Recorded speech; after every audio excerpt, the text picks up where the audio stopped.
రాజకీయ కక్ష సాధింపు కోసం రాష్ట్ర ప్రభుత్వం ప్రాజెక్ట్ ని ఎండబెడుతోందని, రైతుల ఉసురు తీయవద్దని బీఆర్ఎస్ వర్కింగ్ ప్రెసిడెంట్ కేటీఆర్ హెచ్చరించారు. గోదావరి బేసిన్లోని ప్రాజెక్టుల వద్ద నీరు వృధా పోతున్నా కావాలనే పంపులు ఆన్ చేయకుండా ప్రభుత్వం క్రిమినల్ నెగ్లిజెన్స్ చేస్తోందని ఆరోపించారు.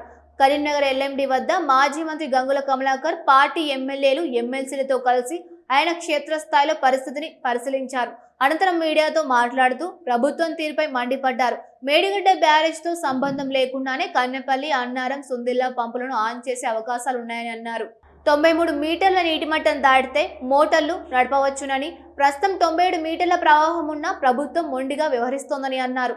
అన్నారం, సుందిల్లా బ్యారేజ్లకు 2024లోనే గ్రౌంటింగ్ పూర్తి చేశారని, అన్ని సక్రమంగా ఉన్నా కేవలం మీ బుర్ర సరిగ్గా పనిచేయక అహంకారంతో పంపులు ఆన్ చేయడం లేదని విమర్శించారు. రోజుకు 9 టీఎంసీల నీరు సముద్రం పాలవుతుంటే రాష్ట్రంలోని ఎస్ఆర్ఎస్పీ, ఎల్ఎండి, మిడ్ మానేరు ప్రాజెక్టులో 20% నీరు కూడా లేకపోవడం ప్రభుత్వ వైఫల్యానికి నిదర్శనమని అన్నారు.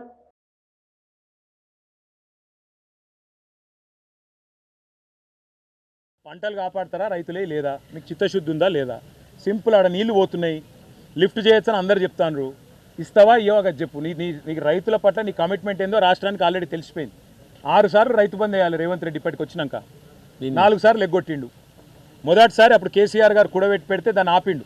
ఎలక్షన్ కమిషన్కి ఉత్తరం రాసి ఎలక్షన్ అయిపోయాక అదే ఇచ్చిండు. నిన్న ఒక్కసారి ఏదో ఇచ్చినట్టున్నాడు తప్ప ఇప్పటి వరకు 4 సార్లు రైతు బంద్ ఎగ్గొట్టిండు. ఇక రైతుల మీద ఆయనకి ఏం ప్రేమ ఉందో అందరికీ ఎరిక. ఇవాళ నేను సిరిసిల్లలో తిరుగుతుంటే రైతులు వచ్చి చెప్తున్నారు, అన్న మోటార్లు కాలిపోతున్నాయి, మాకు ఇదివరకు ఎన్నడూ లేని పరిస్థితి మళ్ళీ వచ్చింది, చెరువులు ఎండిపోయినాయి అంటే. ఇవాళ పరిస్థితి ఏంది బ్రదర్ అంటే, వాస్తవం మాట్లాడాలంటే రాష్ట్ర రైతాంగం మొత్తం ఇవాళ ఒక నిరాశాజనకమైన వాతావరణంలో ఉంది. మా భయం మళ్ళీ ఎక్కడ తగ్గిపోయిన ఆత్మహత్యలు మళ్ళీ ఎక్కడ పెడుతాయని మా భయం. ఒకనాడు మహారాష్ట్ర తర్వాత highest number of suicides, farmer suicides తెలంగాణలో ఉండే. మా ప్రభుత్వంలో lowest number of suicides in the country Telangana. ఇలా మళ్ళీ ఎక్కడ అదే దరిద్రం మళ్ళీ వస్తుందో అని మా భయం. రాజకీయాలు 6 నెలల ముందు మాట్లాడదాం, ప్రజలు ఎవరు కోట్లేస్తే వాళ్ళు గెలుస్తారు. ఇవాళ మేము మాట్లాడుతున్నది ఒక సిస్టమ్, ఒక ప్రాజెక్ట్. ఏదైతే మనం ప్రపంచంలోనే అతిపెద్ద లిఫ్ట్ ఇరిగేషన్ ప్రాజెక్ట్ బీఆర్ఎస్ ప్రభుత్వం 4 ఏళ్ళలో కట్టిందో. అయ్యా ఇప్పుడు భాస్కర్ గారు ఒక మాట చెప్పు, నాకు నువ్వు ఇల్లు కట్టుకున్నావు, ఇల్లు కట్టుకుంటే ఎక్కడో చిన్నగా కురుస్తాను, ఇల్లు చదువుకుంటావా లేదా మొత్తం కూలగొడతావా? కామన్ సెన్స్ కదా. ఇల్లు కట్టినావు, మంచి మేస్త్రిని పెట్టినావు, ఉరుస్తుంది, తర్వాత అయినా సరే ఉరిసింది, ఏం చేస్తావు? ఇల్లు కూడా కొడతావా? మొత్తం బుద్ధున్నోడైతే అలా పోయి ఒక అర్రలో ఉండి ఇంకో అర్ర మంచిగా చదువుకొని సామాన్లు అన్నలకు షిఫ్ట్ చేసుకొని చదువుకుంటారు. ఈయన ఏం చేస్తాడు? మొత్తం ఇల్లు కూడా కొట్టే చక్కర్లు ఉన్నాడు. నేను రైతులకు అదే చెప్తున్నాను. చిన్న పర్రె వచ్చింది ఒక దగ్గర, దాన్ని అవసరమే లేకుండా, బ్యారేజ్ అవసరమే లేకుండా నీళ్ళు లిఫ్ట్ చేయొచ్చు అని చెప్తుంటే కాదు కూడదు, నేను నా ఒక్కనికే తెలివి ఉంది, ఎవరికేం తెలియదు. ఇక ఆయనకు ఆ షాబాద్ సైకోకి ఏం తేడా ఉంది? మరి ఇద్దరు ఒకటే కదా.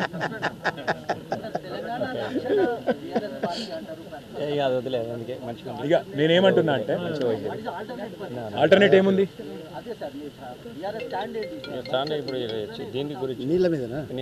మా నాయకుడు కేసీఆర్ గారు ఏమన్నారంటే, మీరు ప్రతిపక్షంలో ఉన్నారు, తొందరపడకండి, అల్టిమేట్గా రైతుల ప్రయోజనాలు ముఖ్యము కాబట్టి మీరు జాగ్రత్తగా మనం ఆలోచించి పార్టీగా ఒక నిర్ణయం తీసుకుందాం, తొందరపడి మీరేమి హడావుడిగా చేయకండి, ఎందుకంటే ఇది రాజకీయ రభస కాదు, రైతులకు వాళ్ళ గోస చూసి ప్రభుత్వం స్పందించాలి, కాబట్టి ప్రభుత్వం మీద ఒత్తిడి పెంచండి, అవసరమైతే ప్రతిరోజు పత్రికల ద్వారా రైతులను జాగృతం చేయండి అని చెప్పారు.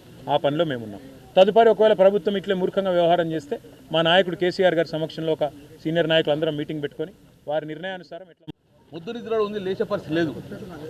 ఇప్పటికే బీఆర్ఎస్ పార్టీ మే రిక్వెస్ట్ ప్రకారం బీఆర్ఎస్ పార్టీ స్పందించడం, ఈ రాష్ట్రంలో ముఖ్యంగా ఉత్తర తెలంగాణలో కాళేశ్వరం ప్రాజెక్టు మీద ఆధారపడ్డ భూములన్నీ కూడా ఎడారి ప్రాంతంగా మారే పరిస్థితి ఉన్నది అని ఇప్పటికే మా బీఆర్ఎస్ పార్టీ వర్కింగ్ ప్రెసిడెంట్ గారు కేటీఆర్ రిక్వెస్ట్ చేయడం, దానికి అనుగుణంగా ఇమ్మీడియట్ స్పందించి మూలం ఎక్కడుందో కన్నెపల్లి నీళ్లు పోయినా కూడా కన్నెపల్లి నుంచి మోటార్ ఆన్ చేయలేదని చెప్పి ఆ రోజు చెప్పడం జరిగింది.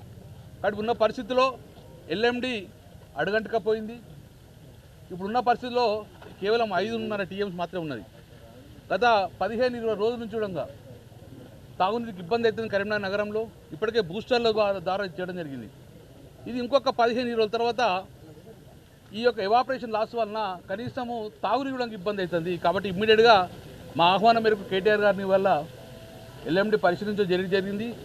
డెఫినెట్గా ప్రభుత్వం మీద ప్రెజర్ చేసి మా పార్టీ కనీసం తాగునీరు ఇప్పిస్తే కూడా మేము 80% పోరాడతాం. దాంతోపాటు ఎల్ఎండి కిందన దిగువన ఉన్న మానకొండూరు కానీ హుజరాబాద్ కాన్స్టిట్యూన్సీ కానీ సాగునీరు లేదు. కాబట్టి ఆ తాగునీరు సాగునీరు కోసము మా బీఆర్ఎస్ పార్టీ కృషి చేస్తుంది. కాబట్టి అందులో భాగంగా మా ఆహ్వానం అందించి గౌరవ